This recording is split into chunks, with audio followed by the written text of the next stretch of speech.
Ungjilli sipas Lukës, kapitulli 11. Le të shkojmë bashkë me Bibla tona, Ungjilli sipas Lukës, kapitulli 11, vargjet 45-54.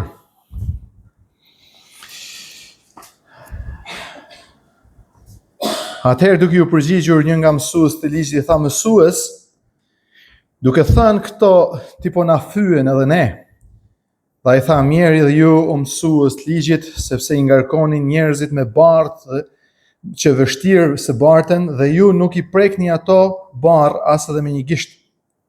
Mirë ju, sepse ju ndërtoni varret e profetëve dhe etërve tuaj, dhe etrit tuaj i patën vrarë ata. Kështu ju dëshmoni dhe i miratoni veprat e etërve tuaj, sepse ata i vranë dhe ju ndërtoni varret e tyre. Për këtë arsye dhe urtësia e Perëndisë tha, unë do t'i dërgoj profetët dhe apostujt, dhe do t'i vrasin disa prej tyre dhe do t'i përndjekin, që prej këtij brezi që të kërkohet gjaku i gjithë profetëve, i cili u derdh që nga themelimi i botës, nga gjaku i Abelit deri te gjaku i Zakarias që u vra midis altarit dhe tempullit. Po unë po ju them se prej këtij brezi do të kërkohet. Mirë ju o mësues ligjit, sepse ju e morët çelësin e njohurisë, ju vetë nuk hytë dhe penguan hyrin edhe atyre që po hynin. Por ndërsa ju fliste atyre këto gjëra, skribët e farisenë filluan të zemërohen shumë dhe ta sulmojnë atë me shumë pyetje, duke ngritur kurthe, duke kërkuar të kapnin diçka prej gojës tij që ta akuzonin. Kjo është fjala e Zotit për ne sot. Le ta mirëpresim atë si të tillë. Tema për sot është herën tjetër folëm për rrezikun e fetarizmit. Sot do flasim për rrezikun e shtrembërimit të zvërtetës, apo të fjalës Perëndisë, rreziku i shtrembërimit të zvërtetës. Apo herën tjetër folëm për çështjen e pastrimit, sot do flasim për çështjen e mësimit. Ata që e shtrembërojnë fjalën e Zotit, fjalën e Perëndisë, ata, me thënë me i fjali, pengojnë njerëzit që të hyjnë në mbretërinë e Perëndisë. Ndaj para se të shkojmë për të dëgjuar predikimin, kam një këshill për ju, një nxitje për ju që keni kujdes. Keni kujdes nga kush mësoni, keni kujdes edhe çfarë mësoni, kujt i mësoni çfarë, por keni kujdes shumë se çfarë dhe nga kush mësoni. Jezusi pasi kishte dëbuar një demon, historia fillon herët në fakt në kapitullin 11, vargun 14, ku Jezusi po dëbonte një demon që ishte me mec. Edhe dëboja demon, farisejt dhe kleri fetar ja atribuan të mrekulli djallit. E më njëherë, mbas kësaj Jezusi bëri një mësim që shohim atë 33 dhe 36, që thotë për flet për syrin, për çështjen e shikimit, se si duhet ta shikojmë diçka. Gjithë ishin duke pa të njëjtën mrekulli. Por një grua nga turma tha, lumbarku që të mbarti e gjin që të mendën, kurse krerët fetar thanë është nga djalli. Të gjithë panë të njëjtën mrekulli, po jo të gjithë shikuan të njëjtë dhe kuptuan dhe perceptuan të njëjtën gjë. Dhe më njëherë mas kësaj, mas Jezusi kishte folur për çështjen e shikimit, një farise e fton Jezusin për drek. Dhe Jezusi duke mos i larë duart, folëm herën tjetër çfarë fokusohet dhe shikon fariseu në vend që çfarë duhet të kishte shikuar, dhe Jezusi duke mos larë duart para ngrënies, jo vetëm që nuk respektoi një nga ritet që ata i kishin shtuar fjalën e Zotit, por ai nuk i respektoi as ata. Në fakt ai qortoi rënd farisejt duke treguar keqardhje për mjerimin shpirtëror ku ata gjenden. Ai u zbulon hipokrizinë e tyre duke ekspozuar gjithashtu fetarizmin e tyre të rrem. Ai u thotë që ju pastroni anën e jashtme të kupërs, të tasit pjatës, por brenda jeni plot me grabitje dhe ligësi.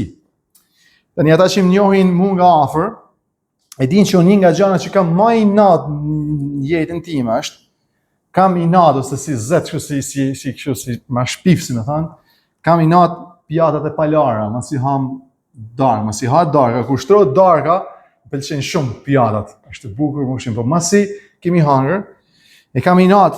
Edhe interesante është që Jezusi merr një shembull, janë ulur për drek, janë ulur për drek. Edhe ata e kanë vull i tas me mishe, i tas me patate, i tas me djathë, ku diun një pjata, kështu dhe janë duke hangër. Edhe Jezusi e shef, pra ti mund të jesh duke hangër në një pjatë që është shumë e bukur, një pjatancë, një kup që është shumë e bukur nga jashtë, mund të jetë porcelan dhe e vizatuar bukur nga jashtë, por kur e shikon mbrapa kur e hangër ushqimin, një nga nxjerr kocën nga goja, njëri i lkur, njëri dhe kur i shef atë gjë, nga jashtë pjata është e bukur.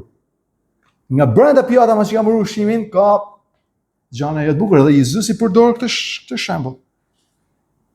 Këta janë fetarë hipokrit, që bëjnë si besimtarë, që hiqen si fetarë, por nuk janë.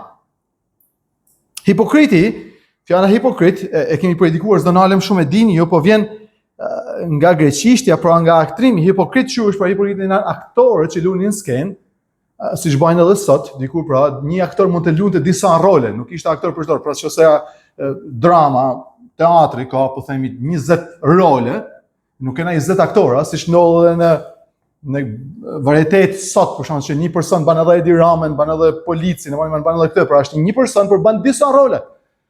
Dhe duke mos pas shumë aktor, pra dikush fut aktorin në skenë dhe pastaj e ndryshon maskën, dhe një herë del dhe flet me maskën, flet si mbreti, dhe pastaj tak del dhe ndron maskën e flet si grua. Do të është njëjti person po ndron maskën. Është njëjti person po në vende ndryshe apo në role, pra luan rolin e dikujt tjetër, ndryshe, hiqet ndryshe. Është duke e dikujt tjetër, por në fakt është njëjti person që luan shumë role. Edhe hipokrizia ç'është? Ke një rol në kish sillesh ndryshe, pastaj te shtëpia sillesh ndryshe, pastaj te puna sillesh ndryshe, pastaj në futboll sillesh ndryshe, pastaj ku diun me familjen sillesh ndryshe.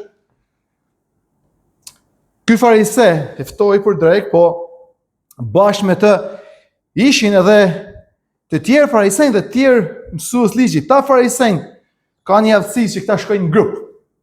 Mirë, gjithmonë kur i drejtohet Jezusi, ju drejtohen shunës, ju farisejnë, mirë ju, janë disa farisejnë. Mirë ju, mësuesit, janë disa mësues që shkojnë në grup. Dhe kjo tregon zemrën e tyre, në fakt si thotë edhe në vargun 58, ata bashkëpunonin, janë të ngritur kurth. Se me dali e keqe nga vetja ose nga një gjë tjetër, por me organizu, me shku në grup, hajde të bëna që ta kapim, është një nivel tjetër ligësie dhe hipokrizie. Por aty ishin edhe skribët, mësues ligjit. Skribët apo mësuesit e ligjit ishin ekspertët apo mjeshtrat apo doktorët e ligjit që e studionin dhe e kodifikonin ligjin dhe interpretimin, pra merrnin varg dhe e kodifikonin, bënin se kanë predikimin dhe e kodifikonin dhe interpretonin. Ata ishin njerëzit që kishin shtuar rregullat dhe vendosur gardhe, mënyrën që fola herën tjetër, gardhe përmes ligjit që për ta shtyr mos mu shkel ligjit vend sa gardhe të tjera që mos ta afrohen në shkel ligjin. Ju drejtohet farisejnëve, por skribet janë aty. Kur Jezusi qortoi farisejnë që ishin zbatuesit, pra farisejnët ishin, si më thanë, zbatuesit e rregullave apo mësimeve apo e strategjisë apo e arkitekturës që kanë ngritë skribët. Ata ishin zbatuesit më të rrept të tij. Ata e praktikonin. Por duke sulmuar farisejnët Jezusi, këta që e praktikonin, indirekt ka sulmuar edhe kë. Ato që i kanë mësuar, ata që i kanë mësuar se çfarë duhet të jetonin apo të zbatonin farisejt, që janë skribët. Dhe vini re, fariseu nuk foli. Kur Jezusi ju ra, fariseu u tregu i mençëm. Nuk e hapi gojen, nuk foli. Por skribi, duke e kuptuar, duke u ndjerë i ofenduar, pra ka qenë për të rregulluar reputacionin e tij, sepse duke i ra ka rand Jezusi farisejve, pra si thash indirekt ka sulmuar skribët. Dhe vjen ai çfarë thot ai? Mësues duke thënë këto ti po na thyen, fjalët këtu po na ofendon, po na përçmon, po na ul. I të na ul ne, atë kur shemi të na ul ne, që e kemi mësuar, e kemi treguar, e kemi vu këto rregulla, i duke na ulur, i duke na poshtruar edhe ne.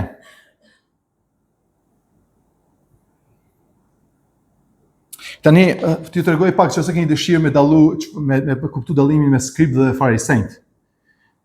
Farisejt dhe saducejt ishin dy grupet më të mëdha fetare në kohën e Jezusit. Por skribët ishin, si më thanë, teologët e grupeve. Pra, kishte skrib dhe nga farisejt, skrib dhe nga saducejt. Skribet mund të ishin farisejt dhe saducejt, jo gjithë farisejt ishin skrib. Disa farisejt, pra në grupin e 6.000 farisejtve, mund të ishin 100 skrib, 100 profesorat teologjisë. Pra këta skribet e farisejtve ishin farisejt, po jo gjithë farisejt janë skrib. Dhe jo gjithë saducejt janë skrib, disa skrib janë dhe saducejt. Kuptoni dallimin? Janë profesorat, mësuesit e grupeve më të mëdha fetare, më të rrejta fetare të kohës.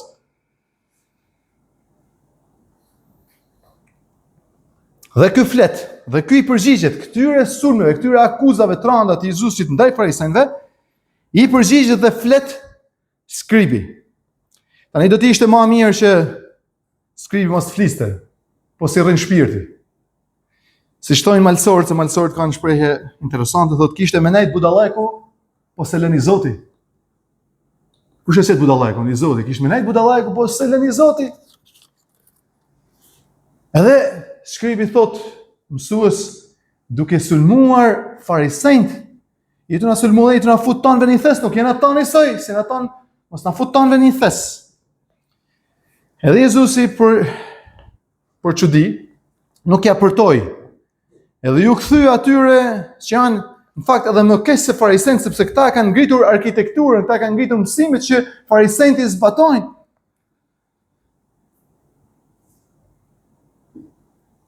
Dhe u flet fort dhe në mënyrë drejt për drejt.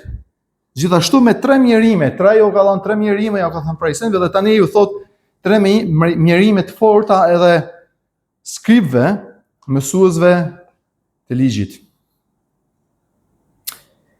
Ju thot këtyre mjerime dhe ju drejtohet fort sepse shiko, po të ishte i mençëm ky skribi, kur Jezus ju ra farisejve, po të kishin dëshirë këta me kuptu me të vërtetë perëndim, dhe po të kishin dëshirë këta me u pendu, e kishte rastin ky personi kur ju ra farisejt me thonë shiko, din çfarë Jezusi ka drejt, ta mendojmë një herë këtë punë, pendon, ha, por ky zemrohet dhe reagon. Në vend që të pendohet, është ofenduar nga fjalët e Jezusit, është i ofenduar, është i ulur, është i... Edhe pastaj Jezusi vazhdon me këto mjerime në të parin, ai thot, mirë ju mësues ligjit. Tani është, si më thënë, mjerimi i parë është mjerimi i mbi ngarkesës, apo i shtesës, apo i rritjes. Thot, mirë ju mësues ligjit. Pse? Mirë ju mësues, pse? Sepse i ngarkoni njerëzit me barë dhe ngarkesa që vështirë të mbarten. Pra një ngarkesë është një mjerim i ngarkesës. Vetë ligji është i rëndë, është i vështirë për të mbajtur, askush nuk mund ta mbajë ligjin. Edhe ligji është i vështirë për të mbajtur dhe ligji për nga natyra nuk të shpëton, e din. Ligji ka një aftësi për të treguar mëkatet, për të parandaluar, për të ndalë mëkatet, me të thënë ç'a ndodh. Thonë mos e shkel, mos e bën këtë. Se po e bane të ndodh kjo. Pastaj kur ta shkelesh, ai thotë a thash. Tash nuk ka asnjë aftësi tjetër. Ka aftësi me thënë mos e bëj këtë, nëse e bën këtë, do të ndodhin kjo gjë. Pastaj kur ta kalosh gardhin e ligjit, ligji nuk ndihmon më kthy më mbrapsht.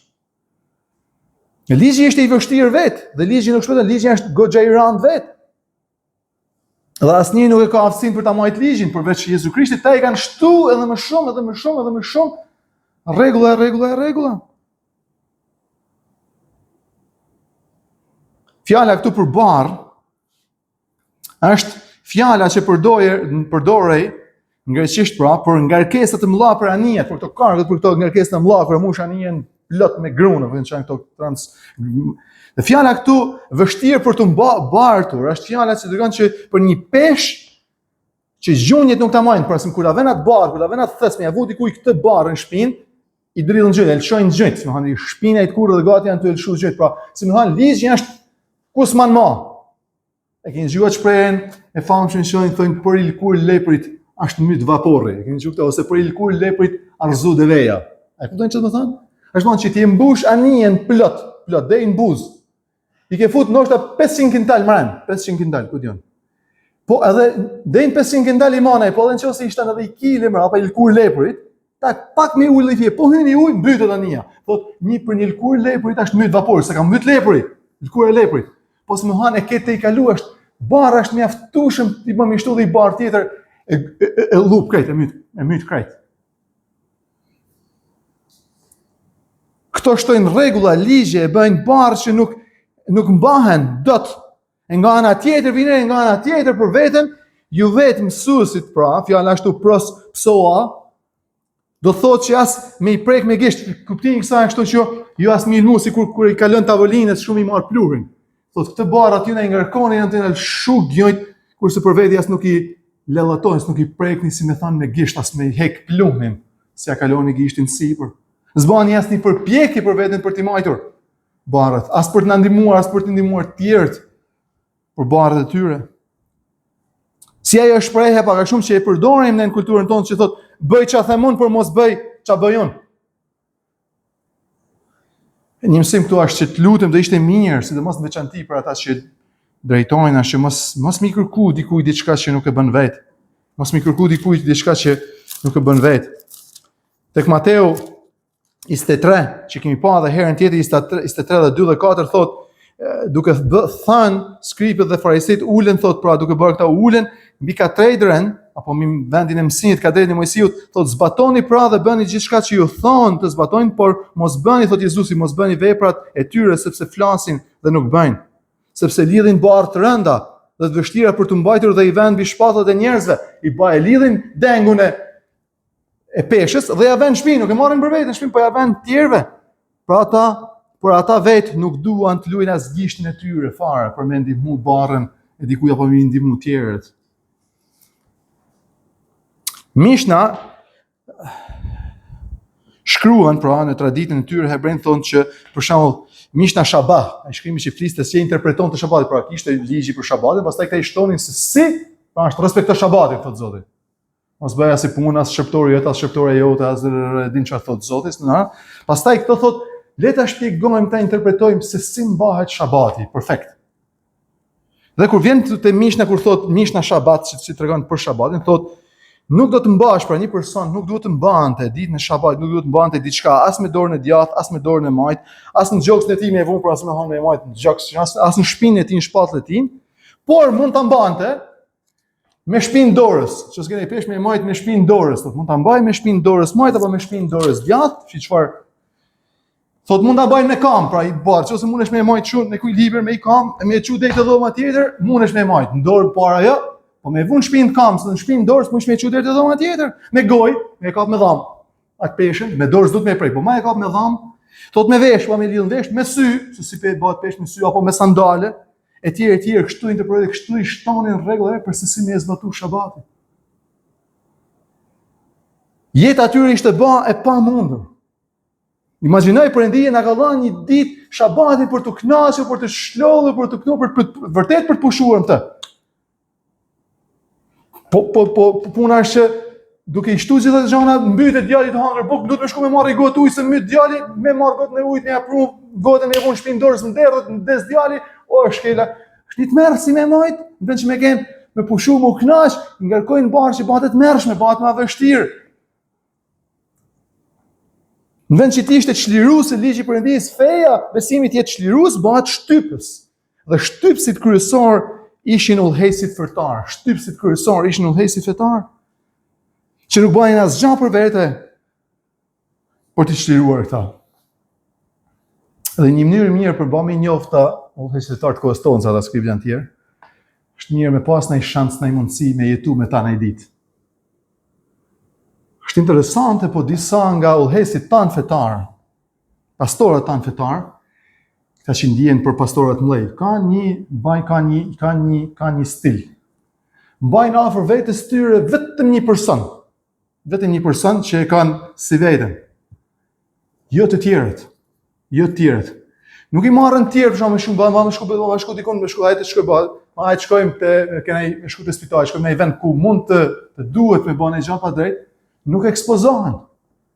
Se me shku me tjerë dallohen, pra mund të dallosh dikant me jetu me ta një javë. 2 ditë, 3 ditë, anë me marrë në konferencë, në kampa, në kështu me pas në dhomë.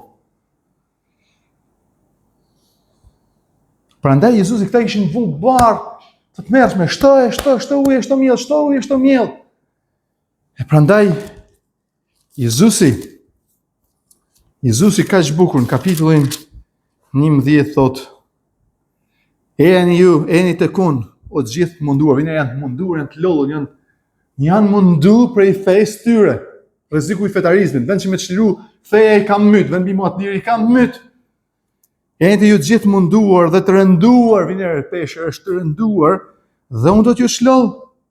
Merrni mi vete zgjedhjen time dhe mësoni nga unë, jo nga ta mësoni nga e vërteta.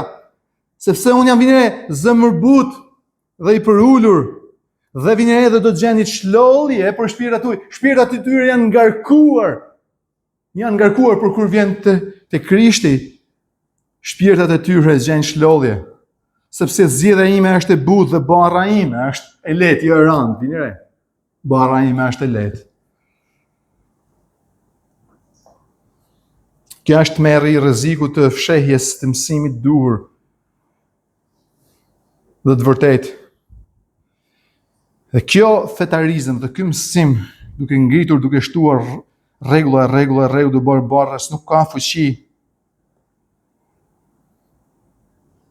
Ata e vrasin të vërtetën, duke i shtuar të vërtetën. Dhe nëse është një mënyrë me e vrat të vërtetën, ose me e vrat fjalën e Perëndisë, me i shtu asaj, apo me i heq asaj.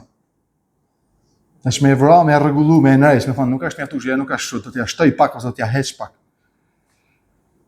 Mbi kërkesë e pafuqishme dhe vrasje të vërtetës duke i shtuar asaj. Në mënyrimin e dytë, shohim një përkushtim, një nderim, profete, pa jetë, të vdekur.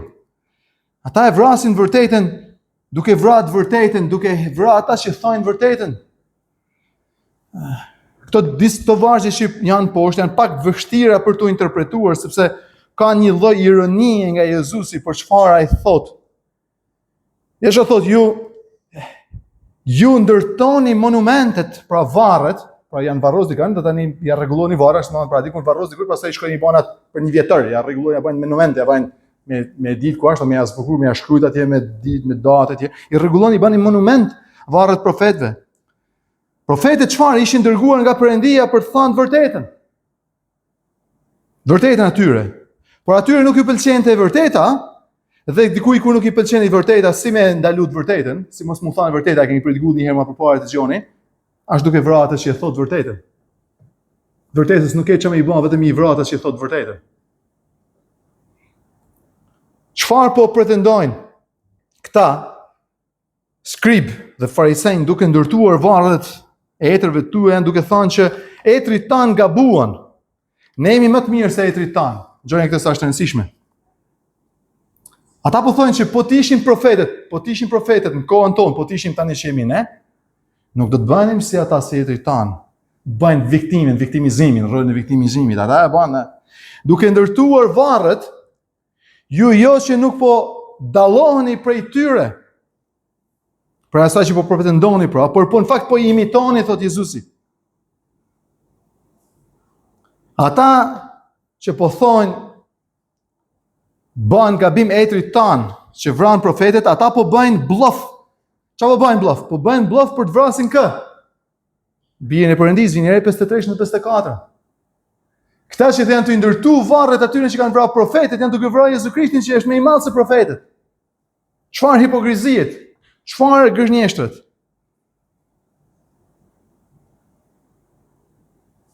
Mateu 23 edhe një herë flet atje për këta.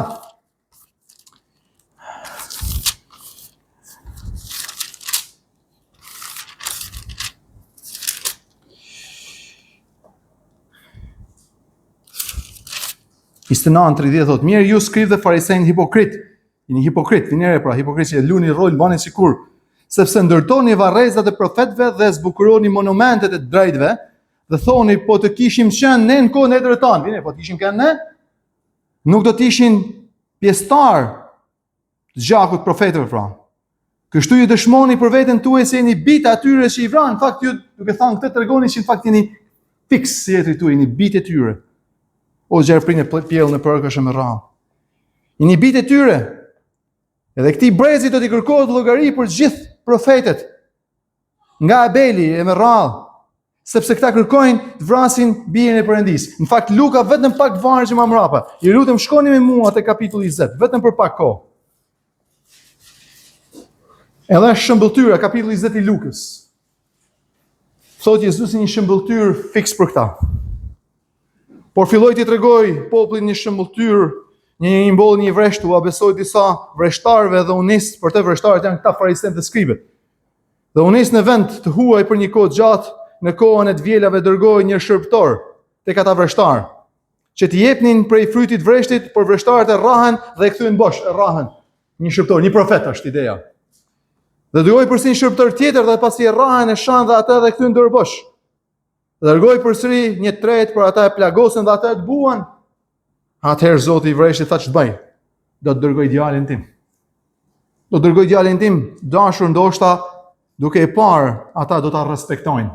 Me që thojnë këta që tishim ne kishim respektuar të profetet, po dërgoj djalin mos ma respektojnë. Por kur vreshtarët, kur panë thanë midis tyre, ky është trashëgimtari, ata vrasim, që dashmia e ty pra të bëhet e jona. Dhe nxorën jashtë vreshtit, siç nxorën Jezusi Krishti jashtë qytetit, dhe e vranë. E ç'do të bëj, pra, këtyre Zoti i vreshtit? Ç'a të bëj Zoti i vreshtit me këta që e vranë dhe birin? Këta që thonë, po tishim që ne nuk ishim të bërë profetë, por fakt janë duke planifikuar dhe ashtu bën. E vranë birin e Perëndisë.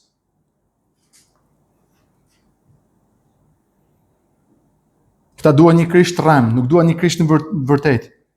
Ta ndërojnë rritë edhe Riley thotë, është gjithmonë thotë, dhe është e vërtet, fakt gjithmonë, edhe këtë gjithmonë e thotë, gjithmonë është më kollaj për të respektuar, për të dashur një shenjtar të vdekur, thotë që ka luajtur, për një pastor që ka vdekur. Dhe gjithmonë është e vështirë për të na dëruar, për ta dëgjuar një gjallë, sa i gjallit bën nesh. Ne kur të flasim ne për Spurgeon, për princi i predikuzve, ose e dumë, ose ku dion përdorim shonin, po a din sa e kanë urryer Spurgeon për të gjallë. Është kollaj me dasht shenjtar të vdekur, sepse ata nuk flasin më, stojnë gjama.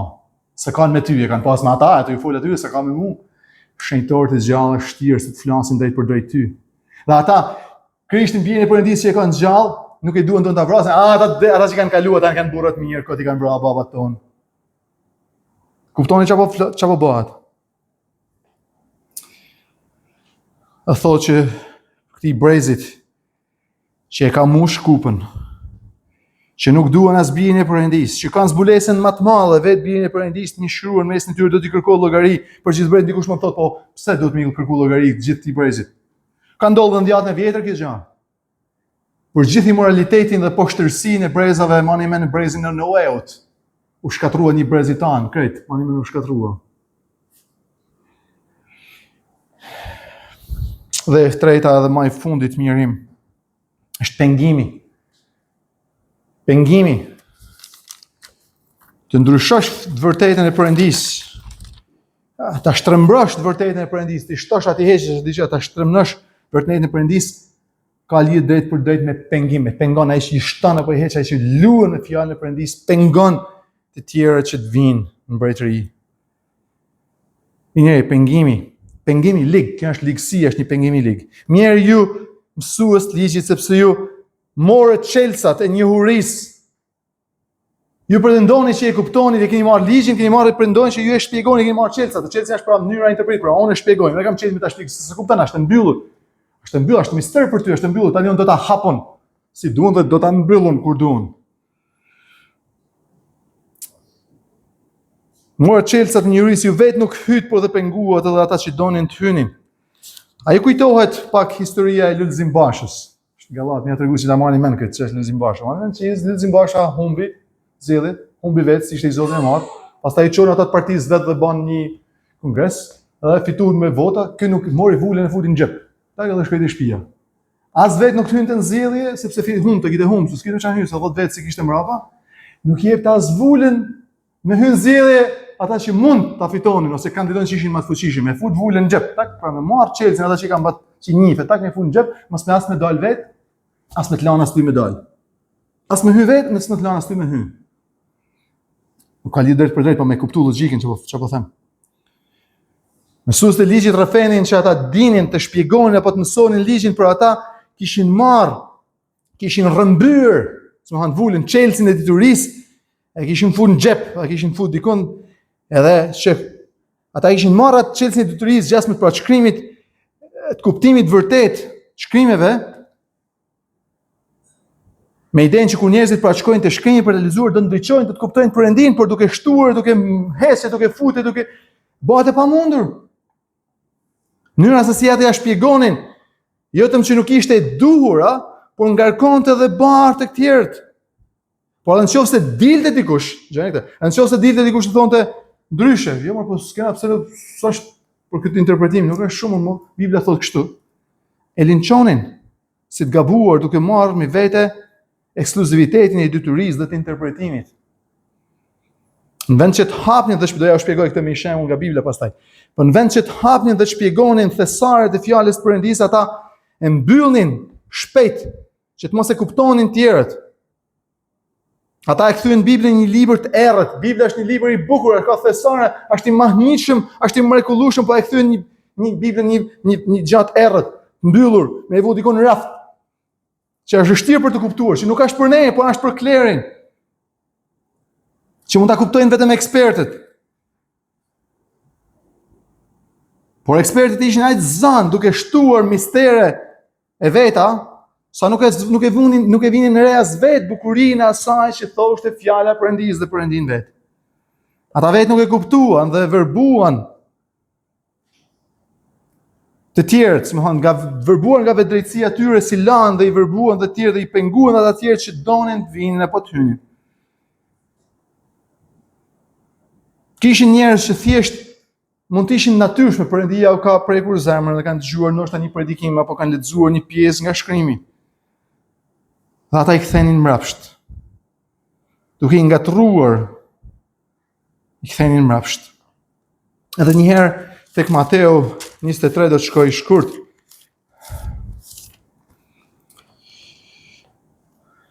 Vjen çka thot pra atëherë Jezusi u tha turmave dhe dishepujt vet, duke u thënë, skribët dhe farisenë ulën katedran e Mojsiut. Vjen çka kanë bërë këta, ulën stolin pra. Këtë gjë ja ka dhënë ligjin, ja ka dhënë Perëndia Mojsiut. Dhe kanë shkuar i kanë thënë Mojsiut, "Na lësho vani shkoti monese na ulna, se ti s'ke punë me këtë punë." Janë ulën karrigën e Mojsiut, aty që i takon Mojsiut, ligjit e kanë spostuar Mojsiut dhe kanë hyrë vet. Edhe e thash atë lexova më mbrapa, edhe pastaj tek 13-15. Por mirë ju o skribë dhe farisenë hipokritë, sepse mbyllni mbretërinë e qeve, që e mbyllni mbretërinë e qeve para njerëzve, sepse as ju nuk hyni, as nuk i lini të hyjnë ata që janë për të hyrë. Mirë ju skribë 15, pastaj mirë ju skribë dhe farisenë hipokritë, sepse përshkoni detin, pra këta shkojnë mi kthy njerëzit në fenë e tyre, përshkoni detin, pra shkojnë me bë prozelit me kthy kështu me bën njerëz mi kthy në besim. Shkoni në vende të tjera për të bërë prozelit, për të kthyer besimin e tyre dhe pastaj kur i bëni ata, i bëni bit, vjen i bën bit Perëndis, i bëni bit ferrit, bit skllavërisë, i ktheni sklavër fetar.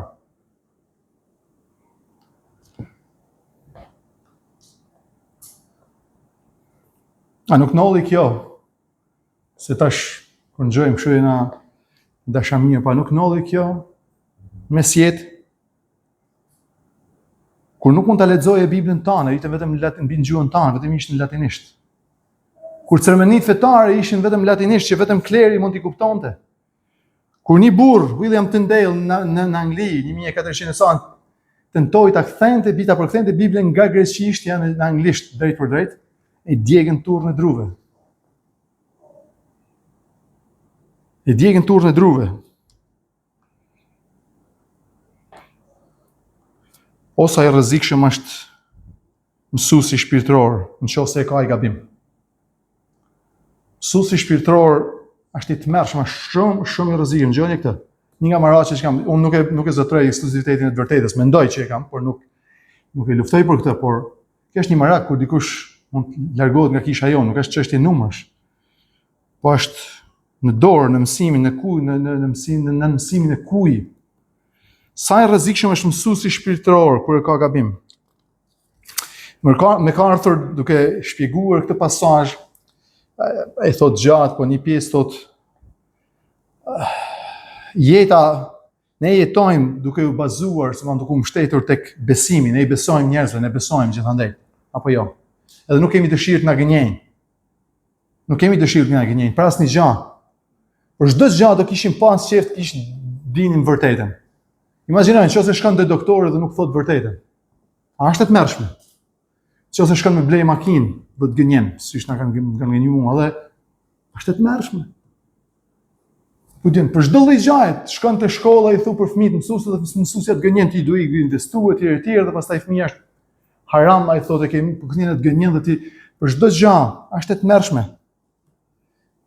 Por shiko, është e tmerrshme në fakt, është e tmerrshme, por dikush gjithsesi me vujtje, me vështirësi mund ta kaloj një jetë në gënjeshtër këtu. Me vështirësi, me makinë, pa makinë, me doktor, pa doktor, adin me sakat, me kështu, e kalon jetën, dikur desë dhe kalon ata. Por nëse dikush të gënjen, pra për këto rrugë për jetën këtu, por nëse dikush të gënjen për rrugën për në qiell, kjo është e tmerrshme, kjo është djallëzore, çfarë pasojë ka, çfarë efekti, çfarë ndikimi, çfarë pasojë ka mësuesi i keq. Qëse i ulur në të duke mësuar, si në kam të këtyre skriptëve dhe që mësojnë ka që dhe pastaj përfundon atë ditë bukur, vështirë, jetë bukur, në ferë. Në ferë. Jezusi po bante mirë, shëroj një me mec, dhe ata ja atribuan, thanë është i djallit. Dhe këta që ishin djallit vetë, janë duke pretenduar që janë të Perëndis. Duke pretenduar, çfarë rrezikut. Dhe këta thonë Jezusi është keq, mos e ngjoni Jezusin, dhe këta që ishin keq, hajde na besoni ne, kush çon ku? Kush çon ku?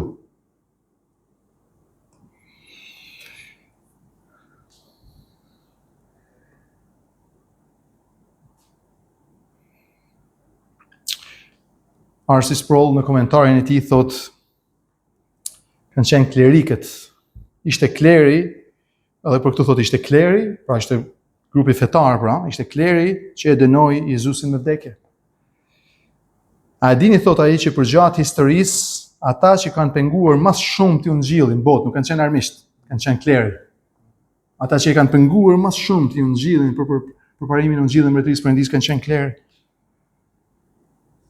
Drejtuesit fetar. Për ta mbyllur, nëse mund shkoni bashkë me mua tek Gjoni 7. Tek Gjoni 7, Jezusi është duke predikuar në tempull për festën e tabernakujve. I njëre në vargun 37. Dhe ditën e fundit, ditën e madhe të festës, Jezusi u ngrit në këmbë dhe thirrri duke thënë: nëse dikush ka etje, le të vijë tek unë të pi, vijnë te unë. Ai që beson mua, siç ka thënë shkrimi, pra i brendësisë ti do të burojnë lumenj ujë të gjallë. Është duke predikuar Jezusi. Ja kanë një që ka etje, ja kanë një që është katar, don shpëtohet, ja kanë një që pendohet, ka çeft shpëtojnë, gjejnë shpëtim. Hajdeni te unë. Ejani te unë. Por këtë ja tha për frymën që do të merrnin ata që do të besonin të, sepse fryma e shenjtë nuk ishte dhënë ende, sepse Jezusi ende nuk ishte përlëvduar. Mirë tani, shumë pra nga turma kur i dëgjuan këto fjalë, thoshin: "Mirë, disa ju bën kuptim, disa dojnë me shku te Jezusi, disa ju merr kuptim fjala e Perëndis. Ky është me të vërtetë profeti, thonë. Duhet me nxjuar këtë fjalë." Të tjerë thoshin: "Ky është Krishti", kurse të tjerë thoshin: "Vallë nga Galilea vjen Krishti, ka që sepse mirë. A nuk thot shkrimi se Krishti vjen nga fara e Davidit dhe nga Betlehemi, fshati ku ishte Davidi? Kështu pati përçarje turn për shkak të tij dhe mësimit të tij. Dhe disa prej tyre donin ta kapnin, por askush nuk vuri dorë mbi të. Atëherë rojet, ata që kishin qenë farisejt dhe skribët me kap me arrestu Jezusin. Atëherë rojet erdhën te kryeprifësin dhe farisejt, dhe këta u thanë atyre: "Pse nuk e sollët? Kishin qenë këta me arrestu Jezusin me prunë, me vrar. A shku në tempull, po, a zgjet Jezusin të prediku? Po, pse s'na sollët? Ngjoni rojet, ngjoni. Rojet u përgjigjen. Kur s'ka folur njëri si ky, kush si ky? Këta policët të këqij kishin qenë këta me arrestu kur ngjuan predikimin e Jezusit se diçka i voli, po s'mund ta kapim më këtë, nuk mund ta si ta arrestoj këtë më. Po ja si flet ky më, po ka mos është për Perëndis, diçka në zemër ju. Dojnë në ardh ata, dojnë një kuptim, pra dojnë me kuptu diçka, mos është vërtet ky. Atëherë farisejt ju përgjigjen atyre: "Mos u gënjyet edhe ju?" Por këta dojnë me hyrë mbretëri, që këta veç mi thonë: "Po mos është vërtet, ja mbyllin derën." A thu mos do të mendsh me besu edhe ju. Ne kena çu me arrestu, si kena çu me besu, ne çoj me arrestu, shkoni ju, thoni i besuam. ku nuk e kena çuar me besu, më e kena çuar me arrestu. A thu mos besuat edhe ju? Mos ndonjë nga krerët vini që thonë, kanë ekskluzivitet e vërtetës. Besu bat ju me besu roje.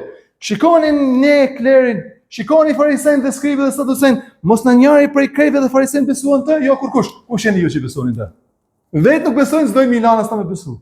Ne që jena ma të menqëm, ne që lexojmë ligjit, ne që interpretojmë ligjit, ne s'besojmë të, u bat ju me besuan të. Por kjo turm, thonë ata, që nuk e njeh ligjin është e mallkuar dhe e vërtetë, të janë duke thënë vërtetën. Sepse këta nuk i kanë lënë njerëzit me kuptu ligjin, dhe njerëzit duke mos e kuptuar ligjin dhe fjalën e Perëndisë nuk kanë aftësi për ta gjykuar kush është prej Perëndisë dhe kush nuk është prej Perëndisë. Kjo turm thotë u bat ju jeni të mallkuar, se njihni ligjin fare, se njihni vërtetë është. Kur nuk e njeh Biblën me të vërtetë dhe rrahesh në internet të gjithash për çfarë do lloj mësuese, për çfarë do lloj doktrine, për çdo lloj erdhë, për gjithçka çfarë flitet, si më e dallu kush është i Perëndisë dhe kush nuk është i Perëndisë? Cilën me rrogë dhe cilën me refuzu.